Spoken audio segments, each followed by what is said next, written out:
Mummy, వాళ్ళిద్దరూ వెళ్తే మరి ఫోన్ పరిస్థితి ఏంటి?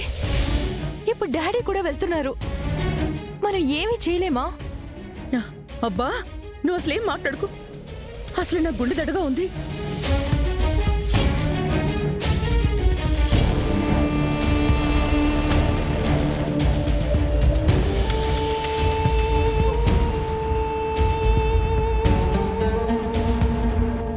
నాన్నా, ఈ రోజుతో అంతా అయిపోతుంది. ఈ రోజు ఈ ఎవిడెన్స్ కమిషనర్ గారి చేతిలో పడితే నిజం బయటికి వచ్చి తీరుతుంది. అంత మంచి జరుగుతుందమ్మా, నువ్వు ధైర్యంగా ఉండు. గగన్ బావకి న్యాయం జరిగితే చాలు నాన్న, నాకింకేం అవసరం లేదు.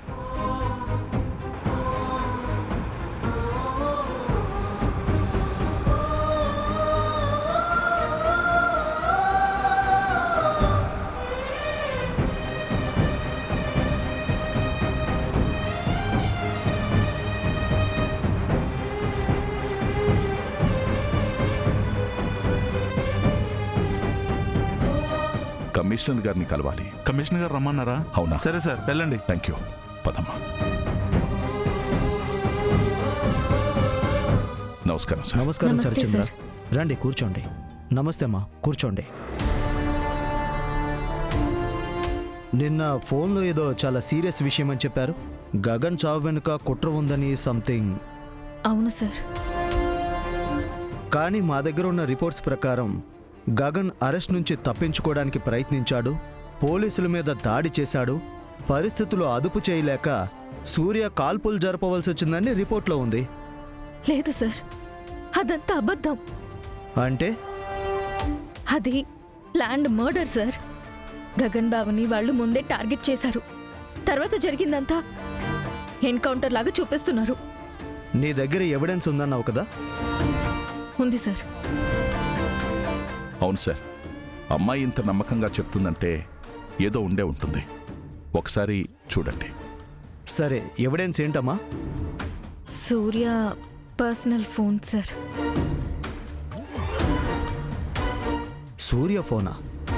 అవును సార్. నాకు వేరే దారి లేక తీసుకోవాల్సి వచ్చింది. నన్ను క్షమించండి.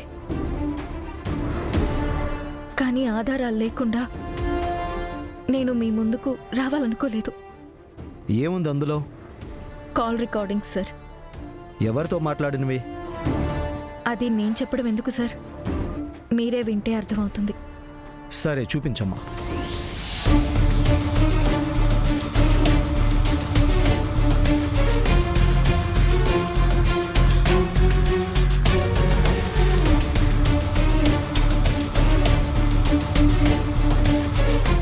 ఏమైందమ్మా? పర్లేదు చెప్పమ్మా, ఏమైంది? సార్, ఫోన్ ఫోన్ కనిపించట్లేదు. సరిగా చూడమ్మా. అది బ్యాగ్లో నేనే పెట్టాను నాన్న. భూమి, ఏంటిది? సార్, నిజంగా ఫోన్ ఉంది సార్. పోలీస్ ఆఫీసర్ ఫోన్ తీసుకోవడమే పెద్ద తప్పు. పైగా ఒక సిన్సియర్ ఆఫీసర్ మీద ఇంత పెద్ద ఆరోపణ చేసి ఇప్పుడు ఎవిడెన్స్ కనిపించడం లేదంటావా? సార్, నేను అబద్ధం చెప్పడం లేదు. అయితే ఎవిడెన్స్ ఎక్కడా? అయ్యో, నాకు తెలియట్లేదు. నేను ఇదే బ్యాగ్లో పెట్టాను. శరత్చంద్ర గారు, మీ మీదున్న రెస్పెక్ట్తో నేను తనపై యాక్షన్ తీసుకోవడం లేదు. తనని తీసుకువెళ్ళండి. Sir, please. No, you can go. Sir, కాదు సార్, నిజంగా ఫోన్ ఉంది సార్. నేను అబద్ధం చెప్పట్లేదు. శరత్చంద్ర గారు, తీసుకువెళ్ళండి. సరే సార్. అయ్యో సార్, అది కాదు. పదమ్మా. సార్, నేను చెప్తుంది నిజం సార్. నన్ను నమ్మండి సార్. నేనే ఫోన్ని బ్యాగ్లో పెట్టాను సార్. అమ్మా భూమి. Sir, please sir. రా. నాన్న. Sorry sir. నాన్న. భూమి, భూమి, నువ్వు ఇక్కడే కూర్చో. నేను ఇప్పుడే వస్తాను.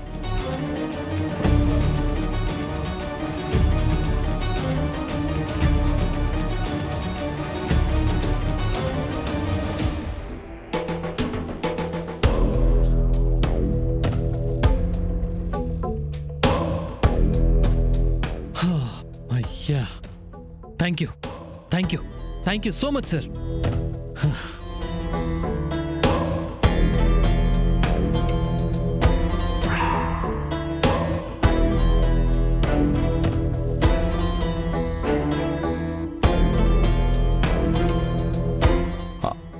రా సూర్య, కూర్చో. సూర్య, ఫర్ యూ హ్యావ్ ఇట్. ఏంటి ఈ టైంలో వచ్చావు? నేను గగన్ని కాల్చిన విషయం బయటికేమైనా లీక్ అయిందా? అలాంటిదేం లేదు సార్. కాకపోతే నేనిప్పుడు వచ్చింది వేరే పని మీద. నాతో పనా? అవును సార్. ఏంటది? గగన్ చంపింది మీరు. మీ కూతురు భూమి వాణ్ణి చంపింది నేనే అనుకుంటోంది. నన్ను చట్టానికి అప్పగించాలని చూస్తోంది. మళ్ళీ ఏంటి? ఆ కేసు ఎప్పుడో క్లోజ్ అయిపోయింది కదా. పోలీస్ ఎన్కౌంటర్ అని చెప్పి ఫైల్ క్లోజ్ చేశావు కదా. ఫైల్ క్లోజ్ అయింది సార్, కానీ మీ కూతురు రీఓపెన్ చేయిస్తోంది.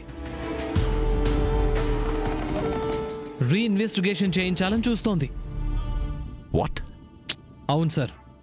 ఇప్పుడు ఒకవేళ ఈ కేస్ మళ్ళీ ఓపెన్ అయ్యి ఇంకో ఆఫీసర్ చేతుల్లోకి వెళితే నాకంటే ముందు జైలుకు వెళ్ళేది మీరే.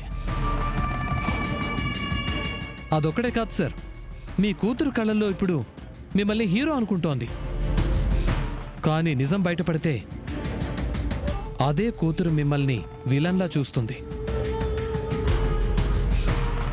నో, అలా జరగడానికి వీల్లేదు. గగన్ చనిపోయాడనే బాధతో భూమి ఇప్పటికీ మామూలు మనిషి అవ్వలేకపోతోంది. అలాంటిది వాణ్ణి చంపింది నేనే అని తెలిస్తే నన్ను చంపేస్తుంది, లేకపోతే తను చనిపోతుంది. లోకంలో ఎవరు నన్ను అసహ్యించుకున్నా పర్వాలేదు, కానీ నా కూతురు మాత్రం నన్ను అసహ్యించుకోకూడదు.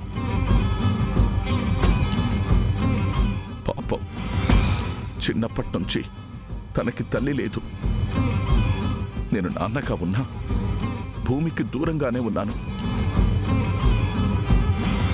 ఇప్పుడు ఎన్ని సంవత్సరాల తర్వాత నేను దగ్గరయ్యాను. ఇప్పుడిప్పుడే నాన్న అని మళ్ళీ పిలుస్తోంది. ఈ మిగిలిన జీవితంలో అయినా భూమి కోరుకున్న ప్రేమని నేను ఇవ్వాలనుకుంటున్నాను. తను నన్ను నమ్మాలి, నన్ను ప్రేమించాలి.